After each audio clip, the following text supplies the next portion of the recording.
पिछले एपिसोड में हमने देखा था कि जुआन किन जो था उसने अपनी पावर का इस्तेमाल करते हुए जिमादाओ के साथ फाइट करना शुरू कर दिया था और वो बड़े आसानी के साथ जिमादाओ और उसके सारे बंदों को वाट लगा देता है। उनके कोई भी जुआन किन के सामने तो खड़ा ही नहीं पा रहा था, इतना ज्यादा स्ट्रांग हो गया होता है जुआन किन, जिस वजह से तो सारे लोग यहाँ पर जुआन किन के तारीफों के पुल बांधने लग जाते हैं कि हम लोगों का मसीहा आ चुका है जो हमें हर मुसीबत से बाहर निकालेगा। लेकिन जिमादाओ के मरने की वजह से उसके सेट का मास्टर बहुत ज्यादा भड़क जाता है। वो कहता है कि मैं छोड़ूंगा नहीं उस जुआन किन और उस होंगयान को, एक एक को चुन चुन कर मार डालूंगा मैं। तो इस वजह से होंगयान और जुआन किन जो था वो कुछ बंदों को लेकर जा चुके थे 20 सेट के अंदर ताकि उस जिमादाओ के मास्टर की जान ले सके। जिसके बाद यहाँ से ये एपिसोड शुरू होता है। तो इस एपिसोड की शुरुआत में जुआन किन और बाकी लोग जो थे वो 20 सेट के करीब आकर पहुंच चुके थे। होंगयान कहने लग जाती है जुआन किन से कि मास्टर हम यहाँ पर पहुंच चुके हैं, तो अब हमें यहाँ पर क्या करना चाहिए, हमें आपके ऑर्डर का इंतजार रहेगा। तो जुआन किन जो था वो तुरंत अपनी पावर का इस्तेमाल करते हुए चेक करने की कोशिश करता है कि यहाँ पर अभी कौन सा खतरा है। देखने के बाद उसको पता चलता है कि 20 सेट जो है उसके चारों तरफ एक प्रोटेक्शन बैरियर लगा हुआ है। जब तक प्रोटेक्शन बैरियर नहीं टूटेगा तब तक कोई भी अंदर नहीं जा सकता।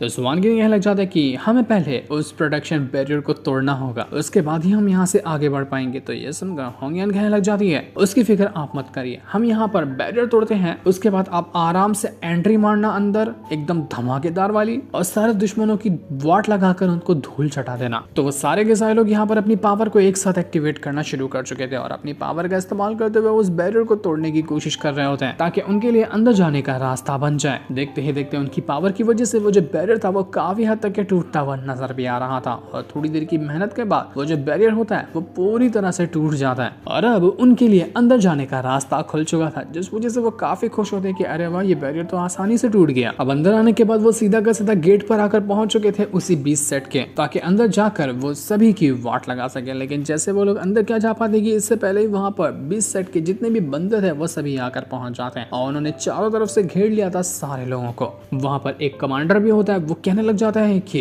होंगयान तुम दोबारा से यहाँ पर वापस आ गए, तुम्हें पता है ना कि तुम हमारे रडार में हो, हम तुम्हें किसी भी हालत में मारना चाहते हैं, तो इस बार जब तुम यहाँ पर आई हो ना तुम बचने नहीं वाली हो, तुम्हें हम जान से मार देंगे। वो कमांडर अपने साथियों से कहता है कि साथियों तैयार हो जाओ, हम किसी को भी नहीं छोड़ने वाले। तो वो सारे के सारे लोग मिलकर अपनी पावर का इस्तेमाल करते हुए एक डिमोनिक फॉर्मेशन एक्टिवेट कर लेते हैं, जिसके अंदर से काफी ज्यादा डिमोनिक पावर बाहर निकल कर आ रही थी। उसकी मदद से उसने सारे लोगों के ऊपर अटैक करना शुरू कर दिया था। पर ये देखकर होंगयान जो थी वो सबसे पहले आगे बाहर आती है और तुरंत वो अपने फायर लोटस का इस्तेमाल करते हुए जितने भी अटैक थे उनको डिस्ट्रॉय करने की कोशिश कर रही थी। जैसे उसने अपने फायर लोटस की पावर का इस्तेमाल किया था, जितने भी बंदे वो लोग अटैक कर रहे थे उनकी हालत खराब हो जाती है और सारे के सारे लोगों की वाट लग चुकी थी। बेचारा कमांडर ही अकेला बच जाता है। दूर खड़ा जुआन किन ये देखकर कहने लग जाता है कि लगता है यहाँ पर मुझे कुछ काम करने की जरूरत ही नहीं पड़ेगी, यही लोग सारा मैटर संभाल लेंगे।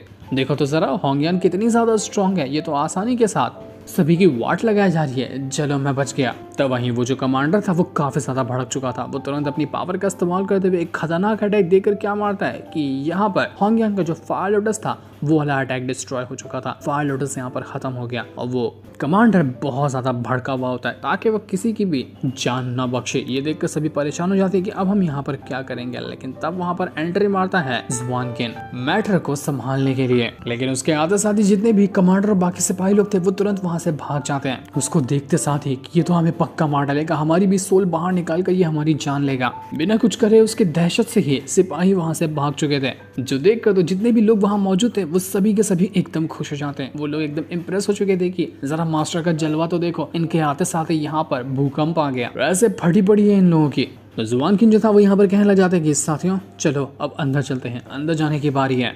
तो जुआन किन के जाने से पहले ही जितने भी लोग थे वो पहले ही वहाँ गेट के पास आकर खड़े हो जाते हैं ताकि अंदर जाने का रास्ता खोल सके और उसके बाद आराम से जुआन किन एटीट्यूड के साथ चलते हुए अंदर एंट्री मारेगा। तो उन्होंने वहां पर आते साथ ही गेट को ही फोड़ दिया था और सब यहाँ पर नारे लगाने लग जाते हैं कि मास्टर मास्टर आप आगे बढ़ो, हम आपके साथ हैं, आप अंदर चलो, हम आपके साथ पीछे पीछे चलते हैं। बेचारा जुआन किन भी सोच रहा था कि यहाँ पर नॉर्मल लोगों से अटैक करना था तो ये मेरे आगे आगे चल रहे थे, लेकिन अब जब अंदर घुसना है तो ये मेरे पीछे पीछे चलने वाले हैं। कहाँ फंसा कर रख दिया इन लोगों ने मुझे। तो जैसे वो अंदर आता है वहां का नजारा ही देखकर हैरान रह जाता है, क्योंकि बिल्कुल सन्नाटा और इतनी अजीबोगरीब चीजें अंदर मौजूद थी जो कि यहाँ पर जुआन किन सपने में भी ना देखा हो। एकदम घिनौनी जगह होती है, अजीब अजीब मॉन्स्टर, अजीब अजीब कीड़े वगैरह के अंडे वहां पर रखे हुए थे, जो देखकर सारे के सारे लोग हैरान रह जाते हैं कि कितना गंदा सेक्ट है, यहाँ पर इंसानों से ज्यादा तो कीड़े मकोड़े ही पल रहे हैं। पर तभी जितने भी अंडे वगैरह थे उनके अंदर से हलचल होने लग जाती है और सारे अंडों को फाड़ कर अजीब अजीब कीड़े जो थे बाहर आने लग गए थे। और वो वहां पर आते साथ ही जुआन किन और उसके दोस्तों के ऊपर अटैक करना शुरू कर देते हैं ताकि वो उन सभी की जान ले सकें। सारे लोग अपनी पावर का इस्तेमाल करते हुए उन कीड़ों के साथ फाइट करने की तो कोशिश करते हैं, लेकिन कोई फायदा होता हुआ नजर नहीं आ रहा था। उन सभी का सारा अटैक यहाँ पर वो कीड़े डिस्ट्रॉय करते जा रहे थे। इतने सारे कीड़े होते हैं कि एक को मारो तो 10 और आ जाता, जिस वजह से भी परेशान हो चुके थे कि अब हम यहाँ पर क्या करेंगे, ये तो मरने का नाम ही नहीं ले रहे, हमें कुछ दूसरा तरीका अपनाना होगा वरना तो ये मिलकर हमें ही जान से मार डालेंगे। पर तभी जुआन किन जैसे ही अपना ऑरा एक्टिवेट क्या करता है कि उसके ऑरा की वजह से ही जितने भी कीड़े थे सारे के सारे यहाँ जलकर खत्म हो चुके थे और जो बचे कुछ थे वो तुरंत वहां से भागना शुरू कर देते हैं। लेकिन तभी वहां पर एक बहुत ही बड़ा कीड़ा आकर पहुंच जाता है जो कि बहुत सारे कीड़ों को आपस में मर्ज करके बना हुआ था। तो ये देखकर होंगियांग जो होती है वो तुरंत अपनी फायर लोटस की मदद से एक बैरियर क्रिएट करने की कोशिश करती है ताकि वो यहाँ पर उस कीड़े के अटैक से बच सके। लेकिन उसका बैरियर भी उतना ज्यादा स्ट्रॉन्ग नजर नहीं आ रहा था, एक ही बार के अंदर वो कीड़ा उसको डिस्ट्रॉय कर देता है, जिस वजह से सारे के सारे लोग दोबारा परेशान हो चुके। देखिए अब हम यहाँ पर क्या करेंगे, मास्टर आपको ही कुछ करना होगा, हमसे तो ना हो पाएगा, आपको ही हमें बचाना होगा। तो ये सुनकर जुआन किन सोचने लग जाता है कि अरे यार कौन सा अटैक का इस्तेमाल करो, तो प्रोटेक्शन बैरियर इस्तेमाल कर लिया तो एक ही बार इस्तेमाल कर सकता हूँ, बाद में फिर जरूरत पड़ेगी तो क्या करूंगा। लेकिन दूसरा कोई ऑप्शन भी नहीं था, तो वो तुरंत ही वो जो प्रोटेक्शन बैरियर वाला उसने सेकंड वेपन से ट्रेजर खरीदा था उसका इस्तेमाल कर लिया, जिस वजह से सारे के सारे कीड़े उस बैरियर से टकरा कर वहीं पर मारे जाते हैं। कीड़े तो मर चुके थे लेकिन बेचारे का ये बैरियर जो कि एक ही बार काम हो सकता था वो खत्म हो गया, बस सारे के सारे लोगों की जान बच गई। ये देखकर जितने भी लोग थे वो वापस से इंप्रेस हो जाते हैं जुआन किन से कि मास्टर आपने तो जलवा दिखाया और हम सबकी जान बचा ली, आप वो हमारे साथ, तो डरने की क्या ही बात हो, आपके लिए तो हम कुछ भी कर जाने को तैयार हैं, चलो आप आगे बढ़ो, हम वापस से आपके पीछे पीछे चलते हैं। जुआन किन की जय जयकार होने लग गई थी और यहाँ पर उसको कई सारे पॉइंट्स भी मिलते हैं अपना दूसरा किसी ट्रेजर को हासिल करने के लिए, जिससे जुआन किन बहुत ज्यादा खुश था कि अरे हम मजा ही आ गया।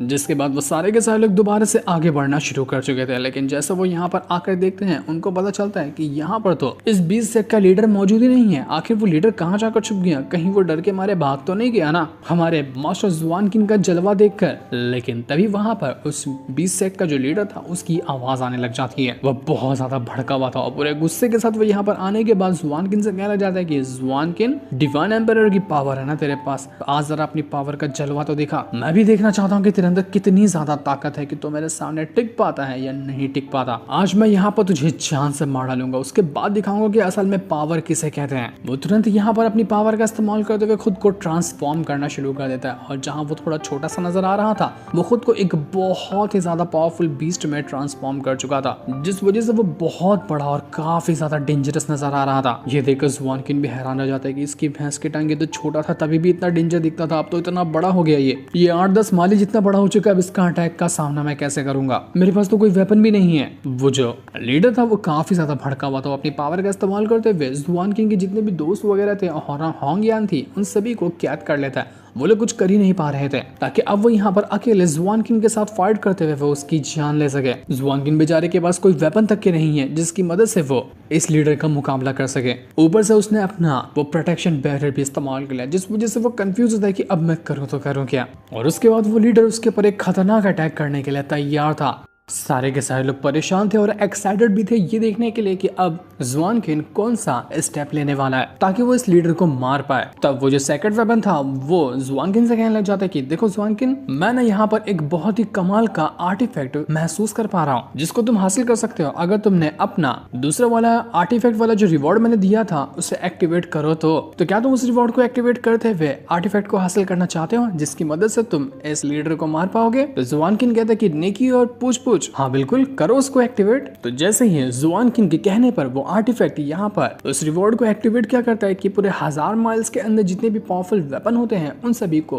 वो सेकंड वेपन डिटेक्ट करने लग गया था और उसको कहीं दूर नहीं बल्कि सामने ही एक बहुत कमाल का वेपन नजर आ जाता है जो कि कहीं और नहीं बल्कि वो जो लीडर अपना ट्रम्प कार्ड वाला एक मशीन लगा कर रखा था कि जब जरूरत पड़ेगी तो वो उस वेपन का इस्तेमाल करेगा, उसी के अंदर रखा हुआ था वो आर्टिफैक्ट। और अब यहाँ पर सेक्रेट वेपन ने उसी आर्टिफैक्ट को डिटेक्ट कर लिया, तो वो आर्टिफैक्ट वहां से बाहर निकालने की कोशिश करता है ताकि वो जुआन किन को दे सके, जिसकी मदद से वो बेचारे लीडर की जान ले लेगा। मतलब कि बेचारा लीडर अपने ही वेपन के हाथों अब मरने वाला है। देखते ही देखते उस मशीन के अंदर से बहुत ज्यादा ऑरा बाहर निकल कर आने लग जाता है। इतना ज्यादा वो ऑरा था कि वहां पर उस ऑरा के सामने कोई ढंग से खड़ा भी नहीं हो पाता। बहुत स्ट्रॉन्ग ऑरा था, मतलब कि वो जो आर्टिफैक्ट अंदर होगा वो भी बहुत ज्यादा स्ट्रॉन्ग होगा, जो कि उसका ऑरा दर्शा भी रहा था। लीडर को जब इसके बारे में पता चलता है तो वो कहने लग जाता है, ये तो मेरा आर्टिफैक्ट है, तू मेरा आर्टिफैक्ट नहीं ले सकता, मैं तुझे अपना आर्टिफैक्ट लेने नहीं दूंगा, ये मेरा है, इसकी मदद से मैं तेरी जान लेने वाला हूँ। लेकिन अफसोस कि अब वो बेचारा कुछ नहीं कर सकता था। उस आर्टिफैक्ट के अंदर से एक बहुत ही ज्यादा पावरफुल डिवाइन स्वॉर्ड बाहर निकल कर आती है, और ये स्वॉर्ड सीधा आते हुए जुआन किन के हाथों में जा चुकी थी। जो स्वॉर्ड बड़ी ही कमाल की और काफी ज्यादा खतरनाक नजर आती होती है। जुआन किन भी स्वॉर्ड को देखकर इंप्रेस हो चुका था कि अरे वाह, क्या ही कमाल की ये स्वॉर्ड है। तो वो तुरंत यहाँ पर अपनी स्वॉर्ड की पावर को एक्टिवेट करता है, और जैसे उसने अपनी पावर को एक्टिवेट करते हुए लीडर के ऊपर अटैक देकर क्या मारा था कि लीडर उड़कर दूर फेंका जाता है। उसकी हालत खराब हो चुकी थी, उसको यकीन नहीं होता कि यार इसने तो मेरी वाट लगा दी, मेरे ही वेपन से ये मुझ पर हमला कर रहा है। तूने मुझे ये करके ना और ज्यादा गुस्सा दिला दिया, तूने मेरा आर्टिफैक्ट जो कि वेपन है इसको चोरी किया, अब मैं तुझे जान से मार दूंगा। भले से तेरे पास आर्टिफैक्ट क्यों ना हो, तब भी तू मेरा मुकाबला नहीं कर सकता, तू मरेगा और मरने के लिए तू तैयार हो जा।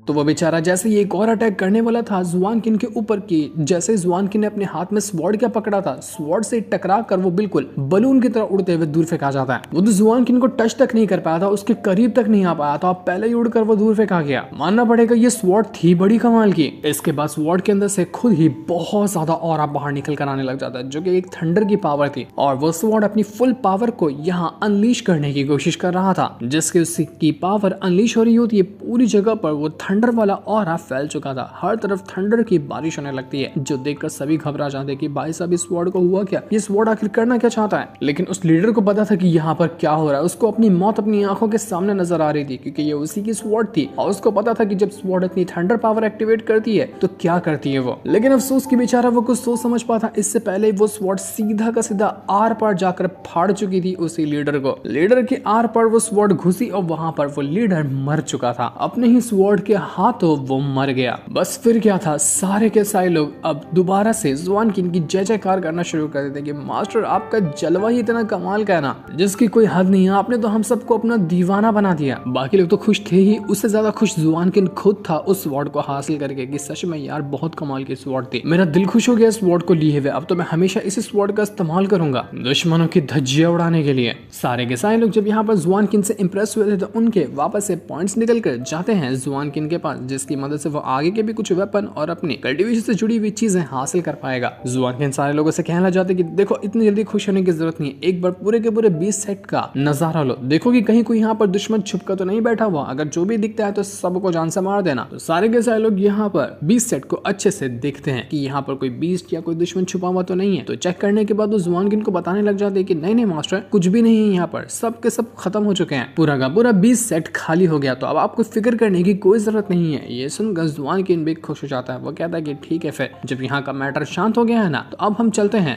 वापस से सिटी के अंदर। होंग्यान भी कहने लग जाती कि ठीक है मास्टर, जैसा आप कहें, वैसे आपका ये जो एटीट्यूड भरा स्टाइल था ना, उसको देखो तो मैं और ज्यादा इंप्रेस हो चुकी हूँ। उसके अंदर से तो और ज्यादा पॉइंट्स निकल कर जाते हैं जुआन किन के पास, जिससे तो वो बहुत ज्यादा खुश हो चुका था। पर तभी जुआन किन को कुछ तो अजीब सी फीलिंग आने लगती है, उसको ऐसा लगता है कि कुछ तो ऐसा है जो यहीं पर आ रहा है, जिसके लिए मुझे तैयार रहना पड़ेगा। और उसका शक बिल्कुल सही था, क्योंकि वहां पर आ रहा था डीमन लॉर्ड अपनी पूरी आर्मी को लिए हुए। उसकी पूरी आर्मी के अंदर एक से बढ़कर एक डीमन वगैरह थे, और वहां पर डीमन लॉर्ड भी मौजूद होता है, जो कि बहुत ही खतरनाक और बिल्कुल एक बीस्ट जैसा नजर आ रहा था। वो एकदम ज्यादा भड़का हुआ होता है 20 सेट की इस तरह से हालत को देखकर। अपने बंदों से कहता है कि जाओ और नजर मार के आओ कि आखिर यहाँ पर हुआ क्या, मुझे एक एक चीज की ठीक तरह से जानकारी चाहिए। तब एक बंदा यहाँ पर आकर जानकारी देते हुए कहता है कि मास्टर 20 सेट तो गयो, पूरा खत्म कर दिया उस एम्प्रेस होंगयान ने 20 सेट को। 20 सेट में जितने भी प्रीशियस ट्रेजर वगैरह थे उसको भी हासिल कर लिया, पूरा बर्बाद करके भाग गई वो। जो सुनकर डीमन लॉर्ड जो था इतना गुस्सा हो जाता है कि वो अपने साथी को उल्टा थप्पड़ मारते हुए कहता है कि ऐसी मनहूस खबर तू लाकर मुझे देता है, सब के सब नल्ले पड़े, कोई किसी काम का है ही नहीं। लेकिन फिर भी वो बेचारे बंदे अपने डीमन लॉर्ड के सामने दोबारा से आगे खड़े होकर कहने लग जाते हैं कि मास्टर, वो जो एंशिएंट बीस्ट की हमने मांग की थी ना इस बीस्ट सेट से, वो बीस्ट भी गायब हो गया, लगता है कि वो भी मर गया। लेकिन डीमन लॉर्ड को यकीन नहीं होता कि अकेले वो होंगयान इतना बड़ा कारनामा कैसे करके दिखा सकती है। होंगयान इतनी स्ट्रॉन्ग तो नहीं है कि वो अकेले पूरे बीस्ट सेट को खत्म कर दे। तो उसके चमचे कहने लग जाते कि हाँ हाँ बिल्कुल मास्टर, आप सही कह रहे हो, क्योंकि उस होंगयान के साथ ना एक बंदा भी है, लोग कहते हैं कि वो डिवाइन एम्पायर है और उसके पास इतनी पावर है कि उसके सामने कोई ठीक तक नहीं सकता। तो जहां तक कि मेरा ख्याल जा रहा है ना, उस ये डिवाइन एम्पायर ने होंगयान का साथ दिया है और उन दोनों ने मिलकर बीस्ट सेट को बर्बाद कर दिया। कहीं वो हमारे सेट की तरफ भी ना बढ़ जाए, हमें तो इसके लिए बहुत ज्यादा घबराहट हो रही है, हमें कौन सा कदम आगे उठाना चाहिए अब आप ही वो बता सकते हैं। लेकिन डीमन लॉर्ड कहने लग जाते हैं कि डिवाइन एम्पायर घंटे का डिवाइन एम्पायर है, कोई बहरूपिया होगा जो अपने आप को डिवाइन एम्पायर बता रहा होगा, क्योंकि मुझे नहीं लगता कि होंगयान के पास इतनी ताकत है कि वो डिवाइन एम्पायर को ला सकती है वापस, जबकि वो 10,000 साल पहले मर गया था। आने दो उस डिवाइन एम्पायर को, मेरी आंखों के सामने काट कर रख दूंगा उसको। बहुत ज्यादा होंगयान उछल रही है ना किसी बहरूपिया को अपने साथ करते हुए, उसकी आकर तो मैं ही ठिकाने लगाऊंगा। देखता हूँ कि डिवाइन एम्पायर का बच्चा मेरे सामने टिक पाता है कि नहीं टिक पाता। तो अपने चमचे से कहता है कि जा और हमारे एंसेस्टर को सारी बात बता दे कि अभी यहाँ पर हुआ क्या, तब तक कि मैं जा रहा हूँ उस डिवाइन एम्पायर को ढूंढने के लिए ताकि उसका गेम बजा सकूं। लेकिन डीमन लॉर्ड को कहीं जाने की जरूरत ही नहीं पड़ती, वहीं पर आ चुका था ज़ुआनकिन अपने पूरे के पूरे साथियों के साथ, क्योंकि यहाँ से सिटी की ओर जा रहा था। तो रास्ते में उसको डीमन लॉर्ड अपनी पूरी आर्मी के साथ आता हुआ मिल गया। डीमन लॉर्ड को यहाँ पर देखकर वो जो होंगयान होती है वो अपना फायर लोटस की मदद से उसके ऊपर अटैक करने की कोशिश करती है, लेकिन कुछ नहीं होता। वो डीमन लॉर्ड आसानी से फायर लोटस के अटैक को रोक चुका था। होंगयान डीमन लॉर्ड से कहने लग जाती कि देख डीमन लॉर्ड, तुझे पता ही होगा कि अभी हम 20 सेट को बर्बाद करके आ रहे हैं, अगर तू हमारे रास्ते में खड़ा होता है ना तो अगला नंबर तेरा ही होगा, तुझे भी मार कर तेरे भी डीमन सेट को पूरी तरह से बर्बाद कर दिया जाएगा। इसलिए बेहतर यही होगा कि तू यहाँ से कल्टी मार ले, अगर तू खुद को मरा हुआ नहीं देखना चाहता है तो, क्योंकि तेरे जैसों की इस सिटी के अंदर कोई जगह नहीं है। तो ये सुनकर डीमन लॉर्ड कहना चाहता है कि इस सिटी के अंदर मेरी जगह नहीं है, ये पूरा का पूरा जो कॉन्टिनेंट है ना एक दिन वो हमारे डीमन सेट का ही होगा। तो उसके बाद तुम बात कर रही हो कि ये मामूली सा छोटा मोटा सा सिटी हमारे दहशत से बच जाएगा, मैं जहाँ चाहूँ वहां जा सकता हूँ, देखता हूँ कि तू मेरा क्या ही उखाड़ सकती है। होंगयान को गुस्सा तो आ रहा था, तब वहां पर ज़ुआनकिन जो होता है उसको मोटिवेट करता है कि जाओ जो करना है करो, जो मैटर होगा उसको मैं हैंडल करने के लिए तैयार हूँ, आगे की फिक्र करने की कोई जरूरत नहीं है। तो ये सुनकर होंगयान को भी थोड़ी सी हिम्मत मिलती है। डीमन लॉर्ड जो था वो ज़ुआनकिन को देखने कर कहने लग जाता है कि ओ अच्छा तो तू है वो डिवाइन एम्पायर। अबे जन से देख रहा है कि तू मेरे घुटने के नीचे इतना बचकाना सा है तू, और तुझे क्या लगता है कि तू इतना बड़ा पावरफुल डिवाइन एम्पायर है जो तू मुझे हरा सकता है? बे 2 हाथ का नहीं है तू। जो सुनकर ज़ुआनकिन को गुस्सा आ चुका था, वो तुरंत अपनी जायंट स्पिरिट को समन कर लेता है, और जैसे उसने अपनी जायंट स्पिरिट को समन किया था उसके अंदर से ऐसा खतरनाक ऑरा बाहर निकलता है कि सिर्फ डीमन लॉर्ड को छोड़कर उसके जितने भी चेले चपाटे थे सब वहां पर दूर फेंका जाते, सबकी हालत खराब हो गई थी। डीमन लॉर्ड स्ट्रॉन्ग था इसलिए वो थोड़ा बहुत अपने आप को उस ऑरा से बचा पाया, वरना तो उसकी भी हालत खराब होनी ही थी। लेकिन इस चीज को देखकर समझ जाता है डीमन लॉर्ड की हाँ इसके अंदर कुछ तो ताकत है, पर इतनी भी नहीं कि ये मेरे सामने टिक सके। इस जैसे अचकाने बचकाने को सबक सिखाना मुझे बहुत अच्छी तरह से आता है। इसके बाद होंगयान जो थी वो ज़ुआनकिन से मोटिवेट होकर तुरंत अपनी पावर का इस्तेमाल करती है और अपने फायर लोटस को दोबारा से समन कर चुकी थी, और उसकी मदद से वो उस डीमन लॉर्ड के ऊपर अटैक करने की कोशिश करती है। वो कहती है कि मैंने तुझे यहाँ पर वार्निंग दी थी लेकिन तू सुनने के लिए तैयार ही नहीं है, लगता है कि तुझे मरने का बहुत ज्यादा शौक चढ़ा है, तो आज ही मरेगा। तो डीमन लॉर्ड भी कहने लग जाते कि अच्छा मुझे धमकी दे रही है, करके दिखाना तो आगे क्या कर सकती है। तेरी आंखों के सामने इस डिवाइन एम्पायर को फाड़ कर नहीं रख दिया ना तो मेरा भी नाम डीमन लॉर्ड नहीं, दिखा के तेरे और इस डिवाइन एम्पायर के अंदर कितना जिगरा है। तो वो तुरंत यहाँ पर अपनी पावर का इस्तेमाल करते हुए होंगयान और ज़ुआनकिन के ऊपर अटैक करने की कोशिश करता है। तो खुद का बचाव करने के लिए होंगयान तुरंत अपने फायर लोटस को समन करती है और उसकी मदद से एक बहुत ही खतरनाक अटैक बनाकर अटैक देकर मार चुकी थी उसी डीमन लॉर्ड के ऊपर। डीमन लॉर्ड तुरंत अपनी पावर का इस्तेमाल करते हुए उस अटैक को रोकने की कोशिश करता है जहां फायर लोटस ने अपनी पूरी ताकत लगा दी थी, लेकिन फिर भी डीमन लॉर्ड उस फायर लोटस को अपने पंच की मदद से डिस्ट्रॉय कर जाता है। फायर लोटस यहाँ पर बर्बाद हो चुका था, और फायर लोटस जैसे ही बर्बाद हुआ उस वजह से होंगयान की भी हालत खराब हो जाती है। वो डीमन लॉर्ड कहने लग जाता है कि देख ली कि तेरी पावर कितनी है, तेरी कोई औकात नहीं कि तू मेरे सामने खड़ी हो सके, इसलिए चल चल साइडो हवा आने दे, अब मैं चाह रहा हूँ इस डिवाइन एम्पायर के बचकाने को मारने के लिए। तो वह तुरंत अपनी पावर का इस्तेमाल करते हुए जा चुका था ज़ुआनकिन को मारने के लिए, पर जैसे वो उसके ऊपर अटैक कर पाता ज़ुआनकिन अपना जैसे ही ऑरा एक्टिवेट करता है वहां पर एकदम भूकंप आ चुका था, एकदम तूफान आने लग जाता है वहां पर ज़ुआनकिन के ऑरा की वजह से, जिस वजह से ज़ुआनकिन अभी ऑरा के अंदर ही गायब हो गया था। डीमन लॉर्ड को लगता है कि अरे जुआन किन कहाँ गया, लगता है कि मेरा पंच उसको पड़ गया और एक ही पंच के अंदर वो ढेर हो गया होगा, शायद नीचे मर आ गया होगा, इसलिए तो वो दिख नहीं रहा क्योंकि जुआन किन सभी की नजरों से बिल्कुल गायब ही हो चुका था, न जाने वो कहाँ चला गया। तो यही सबसे बेस्ट मौका लगता है डीमन लॉर्ड को। डीमन लॉर्ड कहने लग जाता है कि होंगयान देख, मैंने कहा था ना कि जिसको तू डिवाइन एम्पायर कह रही है वो एक बहरूपिया बचकाना है, देख कैसे दुम दबाकर वो गायब ही हो गया, अब तुझे कौन बचाएगा, अब तू मरेगी, तुझे तो मैं बड़े आराम से तड़पा कर मारूंगा। तो होंगयान तू मरने के लिए तैयार हो जा। इसके बाद वो जा चुका था होंगयान को मारने के लिए, लेकिन हम देख पाते हैं कि अभी भी यहाँ पर बिजलियां गिर रही हैं, आसमान पूरा बादलों से घिरा हुआ है, हर तरफ एक अलग सा सन्नाटा छाया हुआ है। लग रहा है कि जुआन किन एक बहुत ही बढ़िया वाला और धमाकेदार अटैक करने के लिए तैयार है, जो कि उस डीमन लॉर्ड ने कभी सोचा नहीं होगा। लेकिन जुआन किन यहाँ पर क्या करेगा, क्या वो सही टाइम पर आकर होंगयान को बचा पाएगा या फिर होंगयान की डीमन लॉर्ड के हाथों जान चली जाएगी, यह हमें नेक्स्ट एपिसोड के अंदर पता चलने वाला है, जिस सीन को दिखाते साथ ही ये वाला एपिसोड यहीं पर एंड हो जाता है। Thanks for watching.